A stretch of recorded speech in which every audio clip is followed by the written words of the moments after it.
Hi, welcome back to Halftime Report. The going is still pretty good for the market actually. So the Nifty has not given up any of its gains. I mean, just a tad bit. The high was 93.82. We're at 93.30 right now.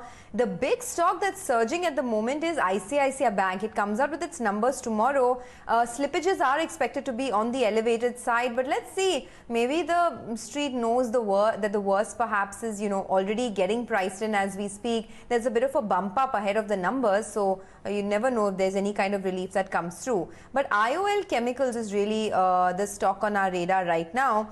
In fact, the stock is up almost about 17% as we speak. The management, Vijay Garg, who's a joint managing director of IOL Chemicals and Pharmaceuticals, is here with us to tell us what's been happening with the business. Mr. Garg, thanks so much for joining us. I want to first start by asking you, what is the situation as far as APIs are concerned? Of course, when this whole COVID-19 outbreak began, there was a bit of a concern on the supplies from China. But how are the shipments currently? Have air freight prices risen? Are you facing any kind of bottlenecks? What is the situation on the ground? Situation on the ground is easing out. Basically, we don't find any kind of problem in the shipments coming from China. Yes, some problems were there initially when the lockdown started, but afterwards when essential services started, then the movement of trucks, movement of vehicles started, and we don't face any kind of problem right now. Like initially, in you can say start of April, there were some problems. Now everything is sorted out. Overall market scenario, if I say, is good. API demand is increasing as far as ibuprofen is concerned. No doubt, overall API demand is not that much, you can say, but ibuprofen, paracetamol, because of COVID, is in demand. So, as far as the air freight is concerned, yes, air freights are too high, but I can say 98% of our shipments are based on sea freight. So that way we are not facing any kind of problem right now in the business. Sure, that's good to hear. But I just wanted some more details on this demand that you're seeing for products like ibuprofen, paracetamol because of the COVID-related outbreak. Do you supply APIs for any other COVID-related drugs, for example, HCQ or anything else? And what kind of growth would you see in your revenues because of the surge in demand over the next, say, 2 to 3 quarters? We are not supplying any other API. Only ibuprofen is the API which we are supplying, which is related to, not directly related to, you can say, COVID, but this is related to the flu. Because of the flus, the demand in overseas market is really high.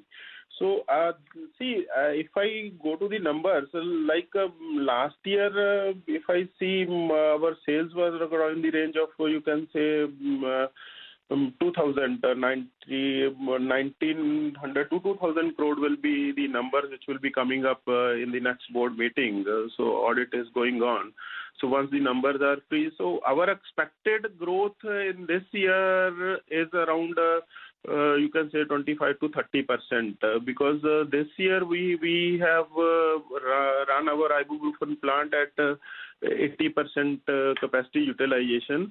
Our expectation is that we will go up to 100%. Like our total installed capacity is 12,000 metric ton. So we are quite sure that this year we will touch that number in terms of ibuprofen sales. Okay, all right. We get that point. Then you're looking at higher capacity utilization levels, and on the back of that, you're expecting a 25 to 30% growth in FY21. In this sort of a market condition, if you're expecting growth, things will look good, and your investors will be happy. But they'll want to know also what is the current prices. If you could give us a sense, Mr. Garg, what is the current pricing of ibuprofen? Current prices is in the range of, if I see the international market, it's in the range of $15. So actually speaking, It's in the range of, sir? I missed that number. Actually speaking, the market is going up. Because of COVID situation, as a company, we have decided not to increase the prices during this quarter. So demand is very high. Companies who were buying, say, 100 tons are demanding 150 tons from us. Same situation is in India. India is also, if we see, the demand for ibuprofen is increasing. But as a company, we have taken this decision that we are not going to increase the prices. So that is the reason the market is in the range of $15, I can say. Okay, all right. Just hold on to that thought, Mr. Garg. We have some news coming in from GAIL. Remember, this was the overhang that there could be some sort of penalty that they may have to pay. Now they've put out a notice on the exchange. They are saying that in fact they believe that they're not likely to pay this particular amount. So I think we should get a couple of those lines as well that flash on the screen. The receipt of the provisional orders wasn't considered material to be disclosed, and they've given a further clarification as well. The amount assessed in provisional assessment with regard to the telecom license, they believe that it's not payable, and this is what they've just put out on the BSE. So this was a bit of an overhang on them, and this is what they are saying. So we'll have to wait for further details on this front. But for the time being, the stock is seeing a bit of a relief on that front. They believe they don't have to pay any of those, the amount that was a bit of an overhang on the stock. Well, Mr. Garg, getting back to the conversation that you're having, you were talking about $15, is the price that you're currently working with. Give us a few more details then, sir, in terms of, has there been a shift? Everyone's been talking about the shift from China to India. Have you seen that happening? We are getting a lot of queries from Europe and US where they are asking for the some APIs where the dependence is too high. We are under development of a few new APIs. So everybody is too keen to know that when we are starting, when these products will be in production. So that way we see a lot of inquiries coming up from China to India. It's really a positive, you can say, atmosphere for India to grow in bulk drugs. Even Government of India has taken very good decisions, to develop 3 pharma parks in 3 different states, and even the incentive which Cabinet has approved in fermentation, it's 20% on the turnover, and in the chemical-based APIs, it's 10% on the increased turnover. So these are very, very good steps, and I am quite sure that Indian companies will come up with the new products where dependability of bulk drug on China will definitely reduce. In fact, that was my next question. How much has the dependability on bulk drugs from China reduced already? If you can share some percentages with us, how much was it before, now how much goes from India? And will you be looking to increase your capex, for anything, maybe R&D, maybe to put some more capacity on board, purely because the demand has risen quite a bit?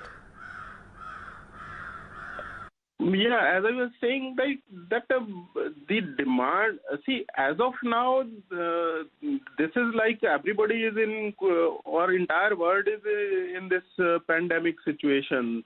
As such, there is no decrease, but yes, people have started moving up. People have started coming up with the ideas how to bring back the business which was earlier in India has gone to China. How to bring the international customers. Definitely, we as a company we are preparing our capex plan. So we will be coming up with 4 to 5 new APIs from the list of that 53 APIs where dependence on China is too high.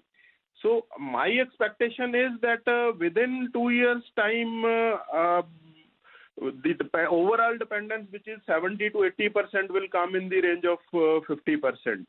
Once this fermentation, like antibiotics, where the dependence on China is 80 to 90%, that also once our fermentation plant started in India, so I'm hopeful that it will also come down to in the range of 50%. All right, Mr. Garg, we get what you're saying and it's sounding quite optimistic, but you know, a lot of investors, they write to us and a lot of people on Twitter as well, they have two queries that they're asking.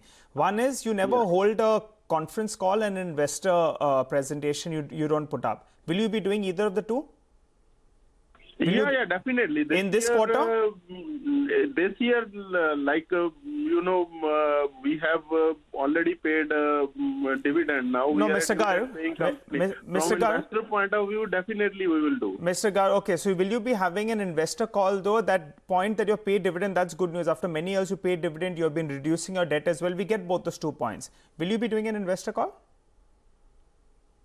We will consider, definitely Okay. we will consider. Yet not decided, but definitely we will consider. And the investor second point is, are there any related party transactions from IOL Chemicals into various other companies like a Viva Chem or something? Does Viva Chem come under the consolidated entity? What are these related party transactions? Or is there nothing for investors to worry about? No consolidation, nothing to worry. Everything is, we are doing all the transactions on arm's length and we are doing all the disclosures. Everything we are getting audited. Every transaction with Viva Chem is on arm's length basis. Okay. And all the disclosures are in place. Everything is first approved by the board. Only then we are going to Viva Chem.